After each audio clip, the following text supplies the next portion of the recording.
আসসালামু আলাইকুম। আশা করি সবাই ভালো আছেন। ফিরে আসলাম আবার আপনাদের মাঝে নতুন একটা ভিডিও বা রেসিপি নিয়ে। তো ভিডিওটা না টেনে অবশ্যই শেষ পর্যন্ত দেখবেন, তাহলে একটা মজাদার রেসিপি দেখতে পারবেন বা শিখতে পারবেন। আপনারা যারা এই দেশীয় খাবার বা মায়ের হাতের রান্নার যে রেসিপিগুলো, যে স্বাদটা মিস করেন, তাদের জন্য এই রেসিপিটা অবশ্যই ভালো লাগবে, আপনাদের পছন্দ হবে। খুবই মজাদার একটা খাবার। আর এরকম রেসিপি দেখলে আপনাদের রান্না করতেও খুবই সহজ হবে, ইজি হবে, সুস্বাদুও হবে। আর আমি সবসময় চেষ্টা করি আপনাদের সাথে মজাদার খাবার বা সুস্বাদু খাবার, সহজ রেসিপিগুলো আপনাদের সাথে শেয়ার করতে। তো আমি আজকে আপনাদের সাথে শেয়ার করতেছি রুই মাছ দিয়ে বরবটি দিয়ে রান্না করাটা। তো বরবটির অনেক সময় একটা সিজনাল পাওয়া যায়, যদিও বাংলাদেশে, আর দেশের বাইরে ফ্রোজেন পাওয়া যায় বা তাজা যেটা বলি আমরা অর্গ্যানিক, সেটাও পাওয়া যায়। তো যাই হোক, কথা না বাড়িয়ে আমি রেসিপিরটাই আপনাদের সাথে শেয়ার করি। তো এখানে আমি মাছগুলো প্রথমে 1 চামচ হলুদ 1 চামচ লবণ দিয়ে মাইখে নিয়েছি, পরে ফ্রাই করে নিচ্ছি একটু ব্রাউন কালার করে মোটামুটি। যেহেতু বরবটি দেওয়ার পর আমি বেশি সময় রাখবো না বরবটির সাথে, তো একটু মিডিয়ামের থেকে একটু বেশি আমি ফ্রাই করে নিছি।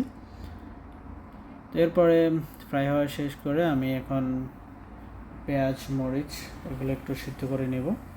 পেঁয়াজটা একটু ভালোভাবে সিদ্ধ করে নেব, একটু সময় নিয়ে সিদ্ধ করব। তো এখানে পরিমাণ মতো লবণ দিয়ে দিচ্ছি। আপনারা লবণটা টেস্ট করবেন, বা যদি যারা একসাথে রান্না করতে চাচ্ছেন অনেক পরিমাণে, তারা অবশ্যই লবণটা টেস্ট করে তারপরে দিবেন। তো আমি এখানে 1/2 চামচ পরিমাণ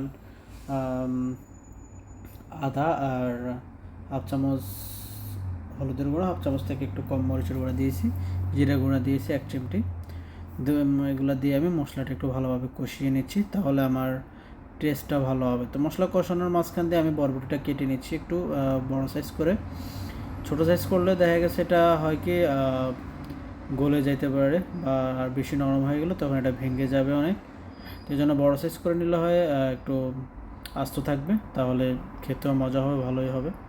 তো আমি সেই জন্য মিডিয়াম সাইজ করেই নিয়েছি, বেশি ছোট করি নাই, আবার বেশি বড়ও করি নাই। তা আমি মশলাগুলার সিদ্ধ হওয়ার বা পেঁয়াজগুলা একটু ভালো মিক্স হওয়ার মশলার সাথে, সেই জন্য ওয়েট করছি। আর এর পাকে আমি এটাও কেটে নিয়েছি। আমার কেটে নেওয়ার পর আমার একটু নেড়ে চেড়ে পানি দিয়ে দিচ্ছি এখানে আমি। আমার যেহেতু এখানে মোটামুটি অনেক পরিমাণ বরবটি আছে, তো সেই অনুযায়ী আমি পানি ইউজ করতেছি। আপনারা খেয়াল রাখবেন অবশ্যই পানি যেন বেশি না হয়, কারণ এটা পানি দিলে উপরে বেশি উঠে, সো ওই দিক দিকটা খেয়াল রাখবেন। পরিমাণ মতো পানি দিয়ে আমি মোটামুটি যখন দেখতেছি যে আমার বরবটি সিদ্ধ হয়ে গেছে বা হয়ে আসছে, মাছটা অ্যাড করে দিয়েছি। অ্যাড করে দিয়ে আমি আরও 5-10 মিনিট ঢাকনা দিয়ে রাখবো। আর টমেটো দিচ্ছি কিছু, এটা দেখতে সুন্দর দেখানোর জন্য, আস্ত টমেটো। তো এটা মোটা বড় করে দিচ্ছি। এরপর আমি প্রায় আরও 10 মিনিটের মতো ওয়েট করবো। ওয়েট করে আমি মোটামুটি আমার রান্নাটা হয়ে যাবে 10 মিনিট পরেই। আর বরবটি হতে আবার এই যে 15 থেকে 20 মিনিট লাগে, এর বেশি সময় লাগে না। তো টোটাল 1 ঘন্টার মধ্যে কাটা কোটা থেকে রান্না বান্না সব শেষ। সো কোনো ঝামেলা ছাড়াই রেসিপিটা আমি আপনাদের সাথে শেয়ার করতেছি, এবং ইজি, খুবই সুস্বাদু রেসিপি। তো সবাইকে ধন্যবাদ। আশা করি সবাই ভালো থাকবেন এবং সুস্থ থাকবেন, সাবধানে থাকবেন ইনশাল্লাহ। আর আমার চ্যানেল সাথে, পেজের সাথে থাকবেন। দেখা হবে আবারও নতুন একটা ভিডিও বা রেসিপি নিয়ে ইনশাল্লাহ। সো আশা করি সবাই সাথে থাকবেন, এটাই বলবো। আল্লাহ হাফেজ সবাই।